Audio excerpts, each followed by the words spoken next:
Hello student, BS Baghel math classes में आपका स्वागत है और हम पढ़ रहे हैं सी-टेट 2020 का मैथ। इसमें देखिए इसके टॉपिक का हम पढ़ेंगे गुणनखंडों का योगफल ज्ञात करना। और योगफल से पहले हमें गुणनखंडों की संख्या का हमने इससे पहले वाली वीडियो में बना रखा है, जिसमें इस वीडियो के नीचे लिंक दिया होगा जिसे देख सकते हैं। और अगर आप हमारे चैनल पर नए हैं तो चैनल को सब्सक्राइब जरूर करें, जिससे आपको टाइम से आपका नोटिफिकेशन मिल जाए। ठीक है, तो हम पूरा बेसिक के साथ पढ़ेंगे। अब गुणनखंडों का योगफल कैसे करते हैं मैं बेसिक बताता हूँ। जैसे देखिए कोई संख्या है, क्या है, संख्या के गुणनखंड, प्राइम फैक्टराइजेशन से हमें कर रहे हैं गुणनखंड। आपने कहा कि 2 की पावर यहाँ पे n इंटू 5, 3 की पावर m इंटू 5 की पावर कुछ और मान ली m n, ठीक है, ये p मान लीजिए। ठीक है, अब देखिए गुणनखंडों का योगफल ये 5 है, 5। तो ऐसे कैसे करते हैं, आप क्या करते हैं, इसके सारे टाइप बताएंगे। एक फॉर्मूला लिखवा रहे हैं जिसका आपको यूज करना है। क्या होगा कि अगर हम इसके ही ले लें 2 की पावर, तो इसका ये होता है a की पावर n। a की पावर n को यहाँ पे कैसे रिप्रेजेंट करेंगे, a की पावर n को। अब देखिए a जो वैल्यू है, इसे फॉर्मूला है योग का, फॉर्मूला बोलते हैं इसे योग। इसका यूज करेंगे, पहले ही बता रहा हूँ और दो सब तरह से बताऊंगा, बिल्कुल बेसिक लेवल से। तो ये है a की पावर n+1 -1 अपॉन a -1। तो आप इसे नोट कर लें कि इस फॉर्मूले से जितने भी क्वेश्चन निकालेंगे, ये जीपी का फॉर्मूला है, ज्योमेट्रिक प्रोग्रेशन का, बीच बीच में भी लिखता रहूँगा मैं। ठीक है, तो इसका यूज करेंगे। अब बात आती है कि इस तरह से हो तो हमें कैसे करना है। ये फैक्टर होते हैं और इसमें देखिए वैल्यू लगा देते हैं। तो हम एग्जाम्पल के साथ करेंगे कि भाई हमें जो है इसका 2 का है तो 2 का लगा देंगे। जैसे 2 की पावर n+1 -1 अपॉन 2 -1, ध्यान रखिए, इंटू लगाइए 3 की पावर m+1 -1 अपॉन 3 -1, और ये है इंटू 5 की power p+1 -1 upon p -1, sorry 5 -1।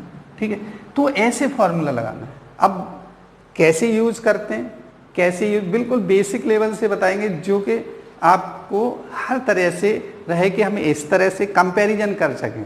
अगर मैं एक ही टाइप से बता दूंगा तो आपको लगेगा कि नहीं ये इससे ज़्यादा वो टाइप अच्छा था। तो मैं बिल्कुल बेसिक क्वेश्चन लेके चलता हूँ, फिर सी-टेट में आए हुए क्वेश्चनों को हम पूरी तरह से अध्ययन कर रहे हैं, फिर उनमें बताएंगे कि कैसे कैसे करना है आपको। ठीक है, तो देखिए हमारा ये है पहला क्वेश्चन है। पहला क्वेश्चन है, क्या है, प्रश्न 1 या एग्जाम्पल कह सकते हैं आप, एग्जाम्पल 1। एग्जाम्पल 1 क्या है, ये है 24 के सभी गुणनखंडों का योगफल। मैंने देखिए थोड़ा छोटा लिया है, एग्जाम में अभी तक इतना छोटा नहीं आया, तो ये आपको समझाने की वजह से लिया है। तो मैं 24 के गुणनखंड जब भी बताऊं तो आप देखिए ज़्यादातर स्टूडेंट अगर ऐसे करते हैं तो ऐसे ही करिए जो बिल्कुल सीख रहे हैं, और अगर फैक्टर ऑरल आते हैं तो मैं ऑरल भी बताऊंगा। तो आप 24 को यहाँ रख लेंगे तो ये लिखेंगे 2, ठीक है, तो ये कितना हो जाएगा 12, फिर लिखेंगे 2, फिर 6, फिर लिखेंगे 2, 3, फिर लिखेंगे 3। ऐसे फैक्टर कर सकते हैं। मैं बात कहूँ कि पहले टाइप की, तो आप 24 के सभी गुणनखंड का मतलब 24 किस किस से कटता है, तो आप कहेंगे 1 से, 2 से, 3 से, 4 से, 6 से, 8 से, 12 से और ये 24 से। जैसे ही याद आ जाए उसके जस्ट बाद वही संख्या होती है। आप कहेंगे कि सर इससे क्या है, योगफल ज्ञात करना है। तो योगफल देखिए कैसे करते हैं, इसमें जहाँ भी कॉमा आए उसमें प्लस लगा दीजिए, 1 + 2 + 3 + 4 + 6 + 8 + 12 + 24। अब आप जोड़ेंगे इसको तो जोड़ लीजिए 3, 6, 4, 10 और ये 10, 16, 24, 36 और ये 60 आ जाता है। कितना आ गया, 60 आ गया। देखिए इसमें कोई प्रॉब्लम नहीं है। प्रॉब्लम क्या है कि आप देखेंगे छोटी सी वैल्यू कितनी बड़ी लिख जाती है। और अगर आप ऐसे लिखते हैं, कोई भी संख्या आप नहीं लिख पाए या रह गई, बहुत हिसाब लगाना पड़ता है, उसके बाद प्लस करो। अब आप कहेंगे कि जो फॉर्मेट बताया था वो कैसे, तो देखिए मैंने ऐसे गुणनखंड कर लीजिए, ठीक है, गुणनखंड कर लीजिए। ये फर्स्ट टाइप था, ये सेकंड टाइप है। गुणनखंड किए, गुणनखंड क्या है 24 के गुणनखंड बराबर 2 की पावर 3 और 3 की पावर 1 आया। अब मैंने बताया कि भाई हमें फॉर्मूला क्या रखना है। देखिए मैं हर बार में फॉर्मूला लिखूंगा कि ये फॉर्मूला योगफल का फॉर्मूला याद रख लीजिए। अगर आप एपी जीपी आगे पढ़ चुके हैं, जो साइंस वाले या मैथ वाले स्टूडेंट हैं उन्हें पता है कि क्या होता है, और नहीं तो आप इतना याद कर लीजिए। ये जो वैल्यू है ऐसे, ठीक है, इन दोनों में लगा दीजिए। ये देखिए ये है 2 की पावर 3 प्लस 1 4 हो गया -1 अपॉन 2 - 1। ऐसे ही 3 की पावर 1 है तो 3 की पावर, देखिए सब में, वैसे तो मैं दूसरी तरह से भी बता दूंगा इसको, 3 की पावर कितना हो जाएगा 2 - 1/2 इंटू, ये ब्रैकेट में भी रख सकते हैं ऐसे। और मैं कहूँगा कि इसे ओरल करना सीखें, कैसे सीखेंगे वो भी बता दूंगा। तो ये कितना हो गया 16 - 1 15, 15/1 15 ही रहेगा। और ये कितना हो गया 3 3 9 - 1 9 8 8 का आधा 4, तो ये भी 60 आ गया। कितना आया है बच्चों, देखो 60 आ गया, यहाँ भी 60 और यहाँ भी 60। अगर आप जो है क्यों इसे करते हैं वो मैं बताता हूँ, क्योंकि आपको ये सारी चीज़ें बहुत अच्छी तरह से आनी चाहिए। फिर हम जो है इसे बिना लिखे भी कर सकते हैं, ठीक है। कैसे, देखिए अगर मैं ये कहूँ कि भाई मुझे 24 के सभी गुणनखंडों का योग, अच्छी तरह सीख लीजिए, ये सब कुछ भी नहीं लिखेंगे, आप डायरेक्ट आंसर पे पहुंचेंगे। तो आप देखिए क्या करते हैं कि भाई ये आया 2 की पावर 3 गुणा 2 की पावर 3 की पावर 1। आप क्या लिखेंगे, जैसे ये मेथड आप पहले भी अलग अलग बुकों में भी पढ़ चुके हैं कि भाई 0 से शुरू करिए, 2 की पावर 0 प्लस 2 की पावर 1 प्लस 2 की पावर 3 इनटू में 0 से यहाँ भी शुरू करिए, 3 की पावर 0 प्लस 3 की पावर 1, जहाँ पे पावर आ जाए वहीं रुक जाइए। अब देखिए कितना होता है, ये होता है 1 प्लस 2 प्लस 8, ठीक है, 1 प्लस 2 2 प्लस 2 की पावर 3, तो 2 प्लस 4 प्लस 8, फिर है 1 प्लस 3। तो आप देखेंगे ये हो गया 15 और ये हो गया 4, 15 चौके 60 होता है। तो आप जब इस फॉर्मूले का यूज कर रहे हैं, कौन सा है, ए की power n plus 1 minus 1 upon a minus 1, इसे रखिए आप ओरल निकाल लेंगे तो आप समझ चुके होंगे। ये बेसिक फॉर्मूला है, ये बिल्कुल बेसिक, जिसमें कभी 24 तक का नहीं आया, बहुत बड़ा आता है, कितना आता है मैं सारे बता दूंगा। तो इससे आप करेंगे तो फंस जाएंगे और हो सकता है सही आंसर तक नहीं पहुंच पाए। अगर आप इससे करते हैं तो ये भी सही है, इसमें भी थोड़ा टाइम लग रहा है। अगर ये फॉर्मूला याद कर लेते हैं तो हर किसी पार्ट के लिए, चाहे वो 3 के फैक्टर हों, चाहे 5 के, चाहे 7 के, किसी के लिए, सबके लिए एप्लीकेबल है और आप इससे सॉल्व कर सकते हैं। अब मैं CTET में आए हुए क्वेश्चनों की बात करूंगा और वो क्वेश्चन सॉल्व करूंगा सिर्फ कौन से मेथड से, a की पावर n वाले से। आपको बता दिया है कि कौन सा ज़्यादा यूजफुल है। अगर आप ऐसे करें तो ऐसे कर लें, बहुत ज़्यादा टाइम लगेगा, ठीक है। तो आप देखिए मैं जो क्वेश्चन नंबर कर रहा हूँ, क्वेश्चन नंबर ये है आपका, संख्या 100 के सभी गुणनखंडों का योगफल 2012 में आया है। कितने के, 100 के, मैं यहाँ लिख रहा हूँ, ये है 100। ये देखिए एग्जाम्पल नंबर 2 लिख सकते हैं, 100 के सभी गुणनखंडों का योगफल। तो जैसा कि आप थोड़ा सा कम फैक्टर जानते हैं तब भी आप कर सकते हैं। क्या करें, आप 100 को यहाँ लिख लें, ठीक है। वैसे तो आप जब भी 2 जीरो हो तो 2 बार 5 लिख लें और 2 बार 2 लिख लें। 3 जीरो हो तो आप क्या लिखेंगे, 2 बार 3 बार 5 और 3 बार 2 लिख लें। तो ऐसे ही लिखने की एक ट्रिक होती है कि आप 100 को लिख दें। वैसे मैं बताऊंगा, जो बता रहा हूँ कि भाई 2 से किया तो ये कितना आया 50, फिर 2 से किया कितना आया 25, फिर 5 से किया 5 आया, फिर 5 से किया 1 आया। तो इसके जो है प्राइम फैक्टराइजेशन क्या होंगे, 100 के प्राइम फैक्टराइजेशन होंगे 2 की पावर 2 और 5 की पावर 2।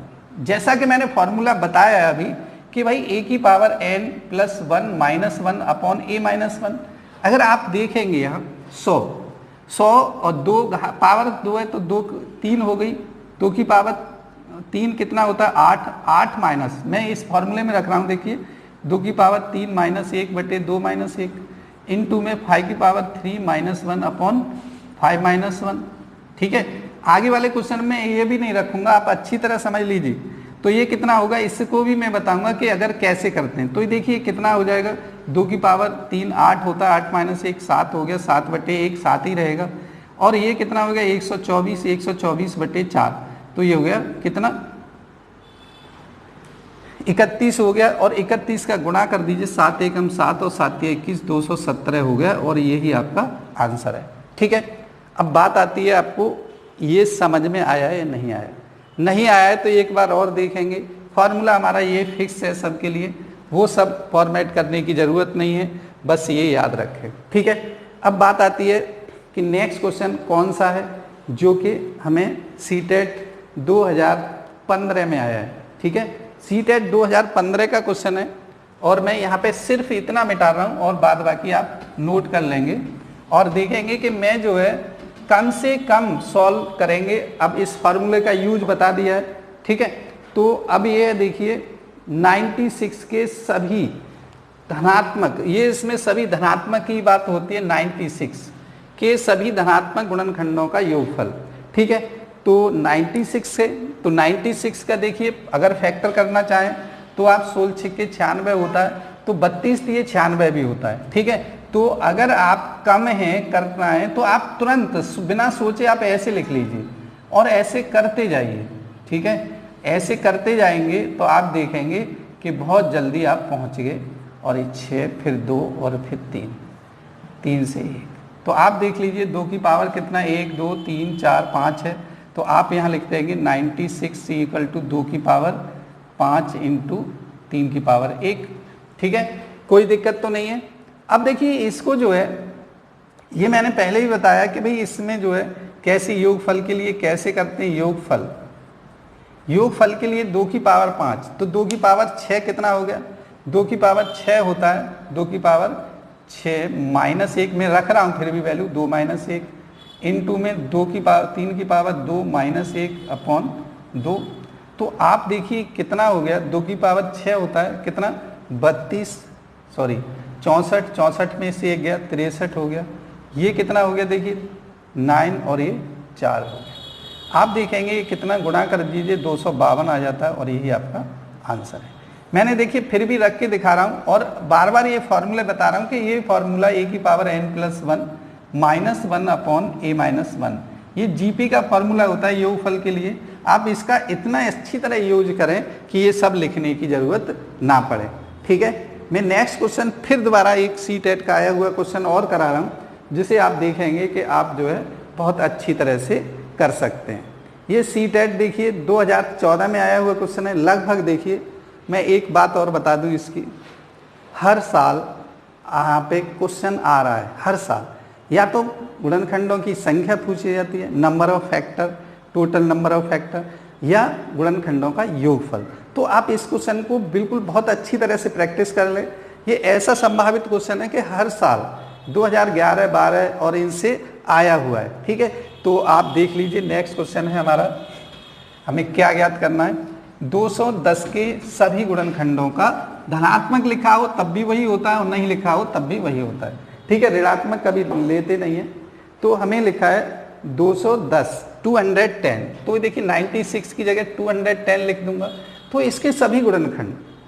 अब इसमें देखिए मैं आपको बताऊं जहां भी जीरो हो, मैंने बताया 1 जीरो हो तो 2 गुणा 5 लिखें, 2 जीरो हो तो 2 गुणा 2 5 गुणा 5 लिखें, 3 जीरो हो तो 2 गुणा 2 गुणा 2 5 गुणा 5 गुणा 5 लिखें। तो आप बहुत आसानी से फैक्टर कर लेते हैं। आप देखेंगे 10 के होता है 2 गुणा 5, ठीक है, और बचा कितना 21 का होता है 3 गुणा 7। आप देखेंगे ऐसे कैसे हो गया, तो मैं यहाँ पे करके दिखा देता हूँ।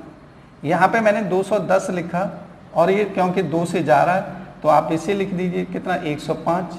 अब देखिए 2 से नहीं जाएगा 5 से जाएगा, तो यहाँ पे लिख दीजिए कितना 21 पंजे 105 होता है, फिर 3 से जाएगा, फिर 7, फिर 7 से 1।